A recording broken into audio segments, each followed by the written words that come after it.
ప్రియమైన సహోదరి సహోదరులారా, ఈరోజు ప్రభువు మనందరి కోసం మరణించారు.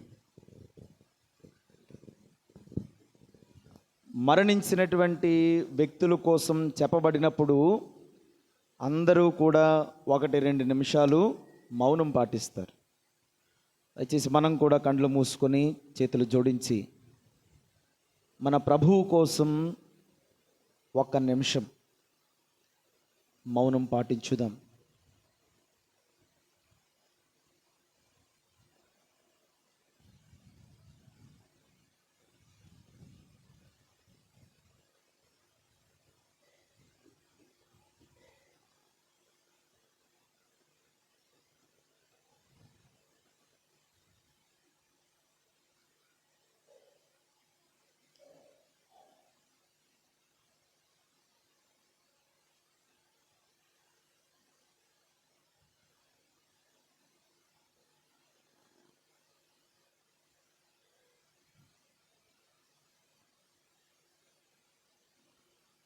Praise the lord, praise the lord, praise the lord. యేసువా వందనం, యేసువా వందనం, యేసువా స్తోత్రం, యేసువా స్తోత్రం.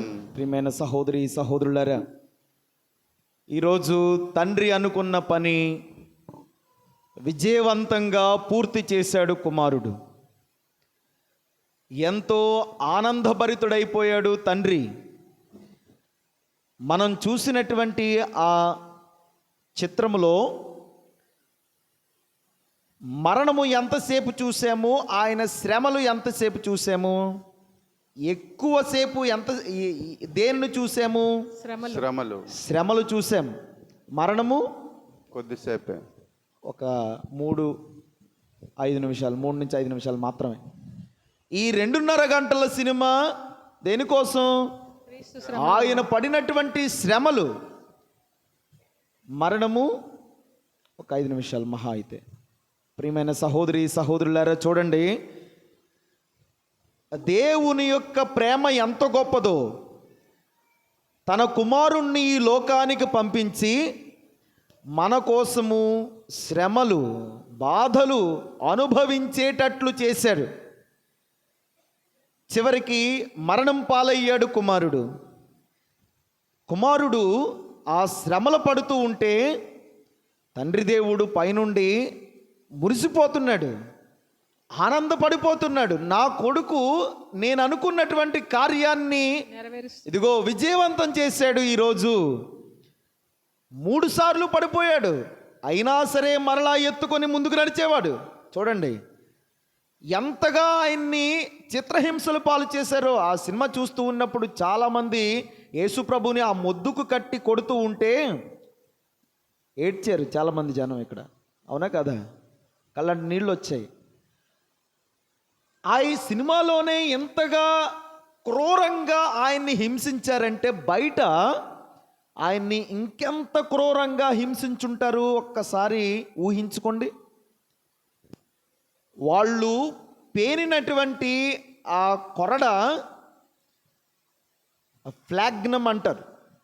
అంటే ఆ కొరడ తాళ్ళు ఉంటాయి కదా, తాళ్ళు చివరన ఆ కొక్కెమల్లాగా పెట్టి, గేలానికి వేసేటువంటి కొక్కెమలు ఉంటాయి చూసారా, ఆ ముళ్ళు, దానికి అటువంటి రకమైనటువంటి సిల్వర్ కొక్కెము లాంటివి తగిలించి చూశారు కదా, బల్ల మీద కొట్టినప్పుడు ఆ చెక్కే బయటకు వచ్చేసింది. అటువంటిది మృదువైనటువంటి యేసు ప్రభుని శరీరం మీద దెబ్బ పడినప్పుడు ఆయన యొక్క మాంసము, మృదువైనటువంటి శరీరము ఎంతగా హాని చేయబడి ఉంటుందో ఊహించుకుందాం.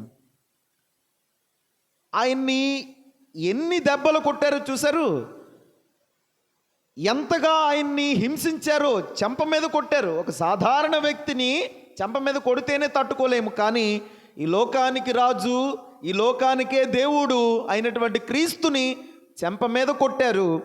ఎంతగా అవమానించాలో అవమానించారు. ఆయన మీద ఉమ్ముశారు.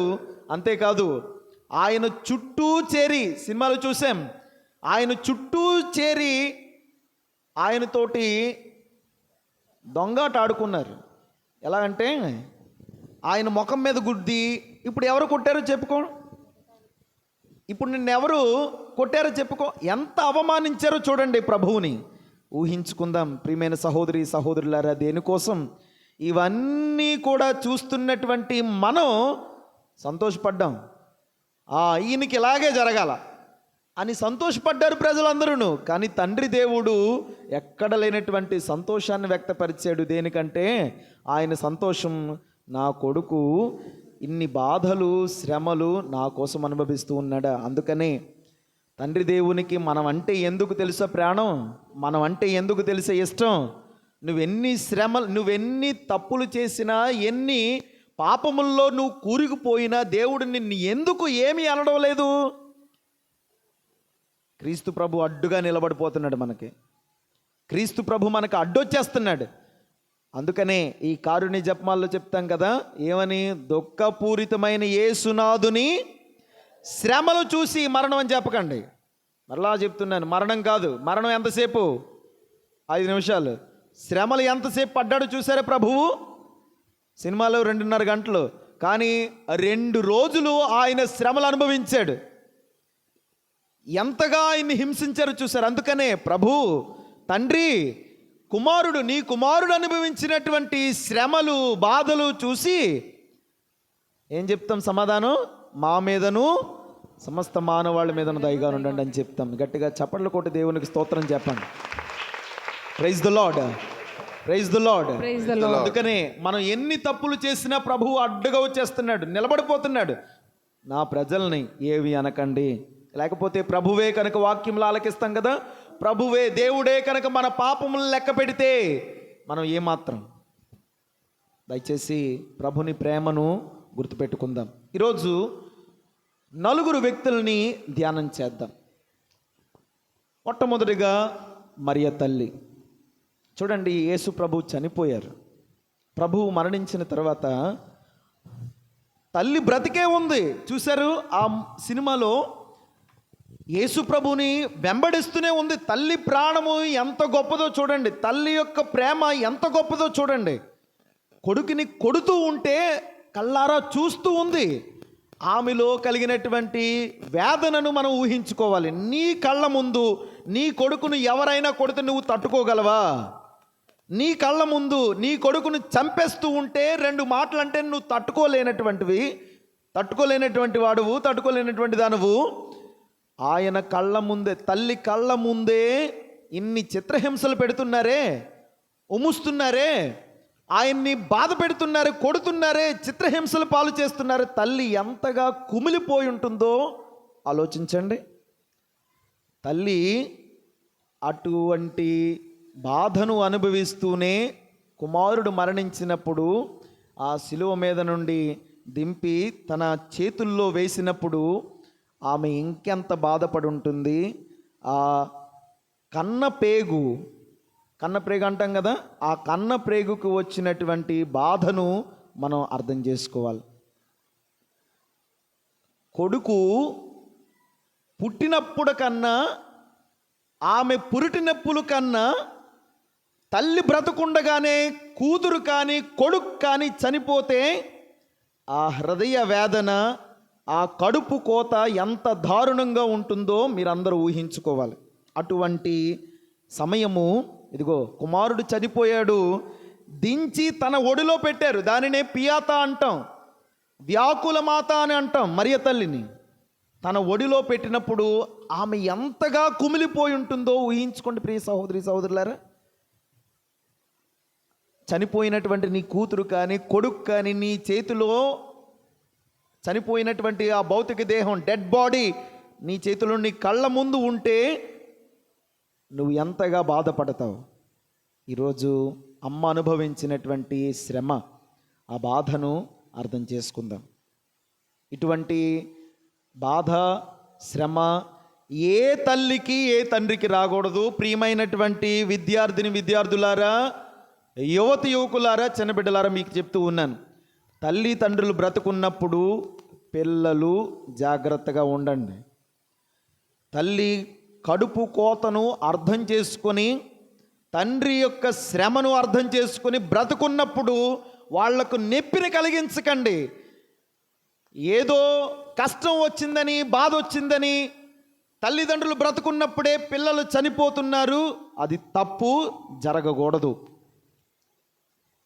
అప్పుడు నువ్వు బాగానే చచ్చిపోతావు, నువ్వు బాగానే పోతావు ఈ లోకం విడిచి. బ్రతుకున్నటువంటి నీ తల్లి ఎంతగా వేదన పడుతుంది, తండ్రి నిన్ను ఎంతగా బాధపడతాడో ఆలోచించండి. యువత యువకులారా, రెండవ వ్యక్తి శతాధిపతి. ప్రభువు చచ్చిపోయాడో లేదో వెళ్ళి ఏం చేశాడు? బళ్ళును తీసుకుని పొడిచాడు. రక్తము, నీరు స్రవించింది. అప్పటికే ఒక కన్ను పోయింది. మనం సినిమాలో కూడా చూసాం, కన్ను పోయి ఉండేది. ఎప్పుడైతే ప్రభువుని పొడిచాడో ఆ రక్తము, నీరు ఆ కన్ను మీద పడి, ఆయన మీద పడి గొప్ప స్వస్థత వచ్చింది. వెంటనే ప్రకటించాడు, ఇదిగో ఈ ప్రభువే, ఈయనే నజరేయుడని యేసే నిజదేవుడు అని బాహాటంగా ప్రకటించాడు. Praise the Lord, praise the Lord, praise the Lord, praise the Lord, praise the Lord, praise the Lord. ఎంతటి గొప్ప విశ్వాసం మనం కలిగి ఉండాలి. శతాధిపతి యేసు ప్రభుని దేవునిగా అందరి ముందు ఎవరేమనుకుంటారో అని ఊహించలేదు, అని అనుకోలేదు. ఎవరేమంటారో అనేటువంటి భయం లేదు. కానీ బాహాటంగా ప్రకటించాడు. అప్పటికే వాళ్ళందరూ ఉన్నారు, సైనికులు ఉన్నారు, వాళ్ళందరూ చూస్తూ ఉన్నారు. ఇతడు నిజమైనటువంటి దేవుడు అని ప్రకటించారు. యేసు ప్రభుని ఎందుకు సిలువేశారు? ఆయన చేసినటువంటి నేరం ఏంటి? దైవ కుమారుడు అని చెప్పుకుంటున్నారు, దేవుడు అని చెప్పుకుంటూ దేవుడితో పోల్చుకుంటున్నాడు కదా. ఈ తప్పే కదా చేశాడు. ఈ తప్పును ఇదిగో ఈ శతాధిపతి ప్రకటించాడు. ఇది తప్పు కాదు, ఇది నిజమే, ఆయన నిజంగా దైవ కుమారుడు అని ప్రకటించాడు. ధైర్యంగా ప్రకటించాడు. ఇది మన విశ్వాసం అవ్వాలి. ఆ యేసుక్రీస్తు ప్రభువు ఈ లోక రక్షకుడు, దైవ కుమారుడు, నిజదేవుడు. మరో ఇద్దరు వ్యక్తులు యేసు ప్రభుని కుడి ఎడమల వైపు సిలువ వేసినటువంటి ఇద్దరు వ్యక్తుల పేర్లు ఏమైనా తెలుసా? గెస్టస్, డిస్మస్. దాంట్లో మంచి దొంగవాడు, చెడు దొంగవాడా? అంటే దొంగవాళ్ళు ఇద్దరు, అంటే దొంగవాడికి కూడా మంచి. దీంట్లో మంచి దొంగవాడి పేరు డిస్మస్. ఆ చెడు దొంగవాడిని విడిచిపెట్టండి. ఈ మంచి దొంగవాడు ఎంత గొప్పవాడో ఒక్కసారి ఆలోచించుదాం, ధ్యానం చేద్దాం. ఈయన సువార్తల్లో, 4 సువార్తల్లో కూడా ఒక దొంగవానిగానే చిత్రీకరించారు, ఒక దొంగవానిగానే రాశారు. దొంగ దొంగ దొంగ అని 4 సువార్తల్లో కూడా చెప్పడం జరిగింది ఆయన కోసం, ఈ ఇద్దరు దొంగల కోసం. అయితే వీరు చేసినటువంటి తప్పేమిటి? ఏ తప్పు చేసినా, ఏ నేరం చేసినా సరే శిలువ శిక్ష అమలు చేసేటువంటి వారు అప్పట్లో, ఆ రోజుల్లో. వీళ్ళిద్దరికి కూడా శిలువ శిక్షను అమలు చేశారు. అయితే ప్రియమైన సహోదరి సహోదరులారా, ఈ మంచి దొంగవాడి నుండి మనం నేర్చుకోవాల్సినటువంటి పాఠం, సిలువను అంగీకరించాడు. ఆ కష్ట సమయాల్లో కూడా సిలువను అంగీకరించాడు. లూకా శుభవార్త 23:39 నుండి 43 వరకు ఉన్నటువంటి వచనాలలో ఆ రెండో దొంగవాడిని హెచ్చరిస్తూ చెప్తున్నాడు కదా, నీకు దైవ భయం లేదా? నీకు దైవ భయం లేదా? నీవు కూడా అదే శిక్షను పొందుతున్నావు నువ్వు కదా, కూడా అదే శిక్షను పొందుతున్నావు కదా, నువ్వెందుకు ఆయన్ని శోధిస్తున్నావు అని. మనం చేసినటువంటి తప్పుకి ఇదే సరి అయినటువంటి శిక్ష అని సిలువ శిక్షను అంగీకరించాడు, సిలువను అంగీకరించాడు, క్రీస్తును అంగీకరించాడు, క్రీస్తును నిజదేవునిగా గుర్తించాడు. రెండవది, క్రీస్తును నిజదేవునిగా అంగీకరించాడు, పాపాన్ని ఒప్పుకున్నాడు. ఎప్పుడైతే క్రీస్తు ప్రభు చెప్పేటువంటి మాటలు ఆలకించాడు, ఏమని? తండ్రి, వీరు చేయుచున్నదేమో వీరు ఎరుగరు, వీరిని క్షమించండి అని ఒప్పుకున్నాడు. ఇదే అదునుగా తీసుకొని, ఒక అవకాశంగా తీసుకొని క్షమించమని కోరాడు. చేసినటువంటి పాపాలన్నిటికీ ప్రక్షాళన జరిగింది సిలువ మీదే. మన్నింపును పొందుకొని పరలోక రాజ్యం వెళ్ళిపోయాడు. అంత గొప్పవాడు ఈ డిస్మస్, రెండో దొంగవాడు. ప్రియమైన సహోదరి సహోదరులారా, పునీత్ అగస్టీన్ వారు అంటారు కదా, ఇంతకీ పరలోకంలోకి వెళ్ళాలంటే మొట్టమొదటిగా అందరికీ ఏముండాలి? జ్ఞానస్నానం ఉండాలి. మరి ఈ జ్ఞానస్నానము ఈ మంచి దొంగవాడు తీసుకుని ఉంటాడా? తీసుకున్నాడు అని పునీత్ అగస్టిన్ వారు అంటారు. ఆయన ఏమంటారంటే, ఈ మంచి దొంగవాడు జ్ఞానస్నానం కూడా పొంది ఉంటాడు, అందుకనే క్రీస్తు మంచి దొంగవాడిని వదలకుండా పరలోకానికి తీసుకుని వెళ్ళాడు.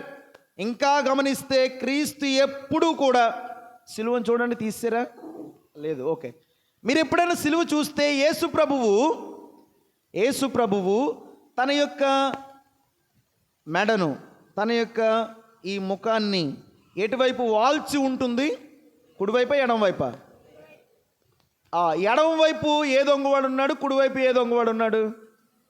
కుడివైపు దిస్మస్ మంచి దొంగవాడు ఉన్నాడు, ఎడమవైపు ఎప్పుడు? అందుకనే యేసు ప్రభు అంట కుడివైపు ఎప్పుడు ముఖం వాల్చి ఆ సిలువ మీద ఉంటుందన్నమాట. దానికి ఆయన చెప్తారు కదా అగస్టిన్ వారు, నువ్వెప్పుడూ కూడా నాతోటే ఉంటావు, పరలోకంలో ఉందువు అని ఆ మంచి దొంగవాడిని దిస్మస్ని పరలోక రాజ్యానికి తీసుకుని వెళ్ళారట. Praise the lord, praise the lord, praise the lord, praise the lord, praise the lord, praise the lord. ఈ దిస్మస్ కూడా ఒక పునీత పట్టాన్ని కట్టారు. తిరుసభ పునీత పట్టం కట్టి ఒక పండగ రోజును కూడా ఏర్పాటు చేసింది దిస్మస్కి. ఎప్పుడు? మనం మార్చి 25వ తారీఖున మంగళవార్త మహోత్సవం చేసుకుంటాం. దానితో పాటు దిస్మస్కి కూడా మన తిరుసభ 25వ తారీఖు మార్చి నెల 25వ తారీఖున పండగ రోజున ఏర్పాటు చేసింది. ఇది ఎవరికి తెలియదు. Praise the lord, praise the lord, praise the lord, praise the lord, praise the Lord. ఇప్పుడు మూడవదిగా మంచి దొంగవాడు క్రీస్తుకు సాక్ష్యం పలికాడు. ఎక్కడ క్రీస్తుకు సాక్ష్యం పలికాడు? శిలువ మీద. ఓకే, ఇంకెక్కడ పలికాడు తెలుసా? యేసు ప్రభువు చనిపోయినప్పుడు ఎక్కడికి వెళ్ళాడు? చనిపోయిన తర్వాత ఎక్కడికి వెళ్ళాడు? పరలోకానికి, పరలోక రాజ్యానికి. లేదు, మన విశ్వాస సంగ్రహంలో చెప్తాం, ఆయన చనిపోయిన తర్వాత పాతాళ లోకమునకు దిగి అని ఉంటుంది. పాతాళ లోకములకు వెళ్ళాడు. ఇంతకీ పాతాళ లోకానికి ఎందుకు వెళ్ళాడు? ఆత్మలను తీసుకురా. అప్పుడు నోవా దినాలలో ఏం జరిగింది? గొప్ప జలప్రళయం వచ్చింది, ప్రపంచం అంతా నాశనం అయిపోయింది. ఆ నాశనం అయిపోయినటువంటి ఆత్మలను రక్షించడానికి మనకు వాక్యంలో కూడా ఉంటుంది. మొదటి పేతురు రాసినటువంటి లేఖ 3వ అధ్యాయము 19-20 వచనాల్లో ఉంటుంది. అప్పుడు కోల్పోయినటువంటి ఆత్మలు, అప్పుడు నాశనం అయిపోయినటువంటి ఆత్మలన్నీ కూడా పాతాళ లోకంలో ఉన్నాయి. దేవునికి ఇష్టం లేదు, ఒక్క ఆత్మ కూడా నశించిపోవడం ఇష్టం లేక వెంటనే పాతాళములకు, చనిపోయిన వెంటనే పాతాళములకు దిగి అక్కడ ఆ ఆత్మను రక్షించడానికి వెళ్ళాడు.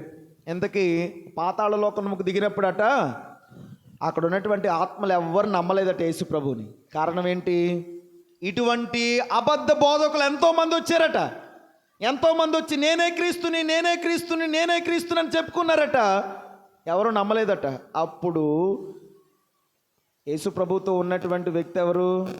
మంచి దొంగవాడు. యేసు ప్రభు సిలువ మీద చనిపోతున్నప్పుడు ఒక మాట అన్నారు మంచి దొంగవానితో, నేడే నీవు నాతో కూడా ఉండు. అంటే ప్రభువు ఎక్కడికి వెళితే అక్కడే ఉండుంటాడు కదా. ఎవరు? మంచి దొంగవాడు. అవునా కదా? బాగా గమనించండి. డైరెక్ట్గా పరలోకానికి వెళ్ళిపోలేదు, ప్రభువుతో పాటే వెళ్ళాడు. ప్రభువుతో పాటు ఈ పాతాళ లోకంలోకి దిగి ఆయనతో చెప్తున్నాడు కదా, ఒరే బాబు, ఇతడే నిజమైనటువంటి రక్షకుడు, మనల్ని ఉద్ధరించడానికి వచ్చాడు, మనల్ని రక్షించడానికి వచ్చాడని చెప్పి యేసు ప్రభువుకి పాతాళ లోకంలో సాక్ష్యం పలికాడట. Praise the lord, praise the lord, praise the lord, praise the lord, praise the lord, praise the lord. మరి చెప్పాను కదా, ఈయనకి ఏముండాలి? పరలోక రాజ్యం వెళ్ళాలంటే జ్ఞానస్నానం ఉండాలి. ఎలా తీసుకున్నాడు? చరిత్ర మనకి ఏం చెబుతుందంటే, జర్మనీ దేశ ధన్యపట్టం కట్టబడినటువంటి ఒక సిస్టర్ గారు మరి కొద్ది రోజుల్లో పునీతురాలు అవ్వబోతుంది. ఆమె పేరు యాన్ క్యాథరిన్ ఎమ్రిక్ అనేటువంటి ఈ ధన్య పట్టం అందుకున్నటువంటి ఒక సిస్టర్ గారు తాను రాసినటువంటి the dolorous passion of Jesus Christ అనేటువంటి పుస్తకంలో ఇలా రాసిందనమాట. ఏమని? హేరోదు భయముచే యేసు ప్రభు పుట్టినప్పుడు హేరోదు ఏమని ఆజ్ఞాపించాడు? 2 సంవత్సరాలు ఉన్నటువంటి మగపిల్లలందరినీ చంపేయాలి. అప్పుడు దేవదూత వచ్చి మరియమ్మకి యోసేపుకి ఏం చెప్పింది? దేవదూత శిశువుని వెంటనే శిశువుని తీసుకొని శిశువుని తీసుకుని ఎక్కడికి వెళ్ళిపోవాలి? నజరేతు ఐగుప్తుకి వెళ్ళిపోవాలి. ఐగుప్తుకి వెళ్ళిపోండి. పలాయనం, ఐగుప్తు పలాయనం చేస్తున్నారు. ఆ రోజుల్లో బందిపోటు దొంగలు ఎక్కువ. మంచి సమరయని కథలో మనం ఆలకిస్తాం. బందిపోటు దొంగలు ఎవరు కనిపిస్తే వాళ్ళని దోచుకునేటువంటి వారు. వీళ్ళిద్దరూ మరియ తల్లి యోసేపు యేసు ప్రభుని తీసుకుని ఇలా ఐగుప్తు దేశం వెళ్ళిపోతూ ఉన్నప్పుడు ఇద్దరు దొంగలు ప్రవేశం ఇచ్చారండి. ఎవరనుకున్నారు?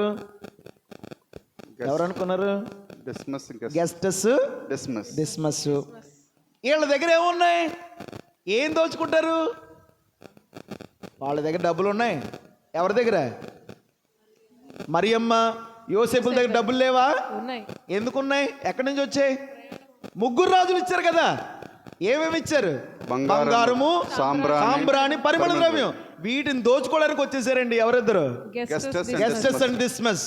వీళ్ళిద్దరూ వచ్చేసి దోచుకోవడానికి ప్రయత్నం చేసినప్పుడు వీళ్ళలో మంచి దొంగ వాడి పేరు ఏం పేరు? డిస్మస్.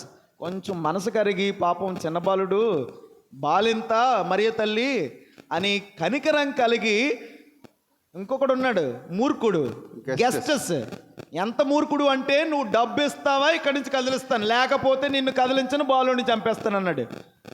డిస్మస్ మంచోడయ్యి తన దగ్గర ఉన్నటువంటి డ్రాక్మాస్ అంటారు కొన్ని కాయిన్స్ ఈ గెస్టస్కి ఇచ్చి బాలయేసుని విడిపించాడు. గట్టిగా చప్పట్లు కొట్టి దేవునికి స్తోత్రం చెప్పండి. ఈమెకు వచ్చినటువంటి దర్శనములో, ఈమెకి చూపించినటువంటి దర్శనములో వెంటనే బాలయేసుని డిస్మస్ ఇంటికి తీసుకుని వెళ్ళాడట. డిస్మస్కి ఒక రోగం ఉండేది. ఏమిటంటే కుష్ఠరోగం ఉండేదట. అప్పుడు ఈ డిస్మస్ తల్లి పాపం బాలింత కొంచెం భోజనం పెట్టింది. మరి చిన్నపిల్లలకి స్నానం చేయించాలా లేదా? అలసిపోయి వచ్చారు. బాలయేసుకి చక్కగా ఒక బేసిన్లో స్నానం చేయించారట. ఆ నీళ్లు పారవేయడానికి ఈ డిస్మస్ ముట్టుకొని పారవేస్తూ ఉన్నప్పుడు ఆ నీళ్లను ఎప్పుడైతే ముట్టుకున్నాడో జ్ఞానస్నానం పొందుకొని తనకున్నటువంటి కుష్ఠం కూడా పోయిందంట. గట్టిగా చప్పళ్ళు కూడా దేవునికి స్తోత్రం చెప్పండి. ఇది నిజం. ఇది చరిత్ర మనకు తెలియచేస్తుంది. యాన్ క్యాథరిన్ ఎమ్రిక్ అనేటువంటి సిస్టర్ తను రాసినటువంటి the dolorous passion of Jesus Christ అనే పుస్తకంలో చక్కగా రూపొందించినటువంటి మాటలు. అందుకనే ఈ మంచి దొంగవాడిని యేసు ప్రభువు జ్ఞానస్నానం తీసుకున్నాడు కాబట్టి, జ్ఞానస్నానం తీసుకున్నటువంటి ఏ వ్యక్తిని వదలడు కాబట్టి, ఆయన శిలువ మీద తన యొక్క తలను కుడివైపు ఎప్పుడు ఉంచి ఆ డిస్మస్ని పరలోక రాజ్యం తీసుకుని వెళ్ళాడు అనమాట. అక్కడ వాళ్ళిద్దరికీ సంబంధం కుదిరింది. ఎక్కడ? ఆ బాలయేసు, ఇక్కడ శిలువ మీద. Praise the lord. యేసువా వందనం. ప్రభు మనల్ని దీవించి కాపాడును గాక. ఆమేన్.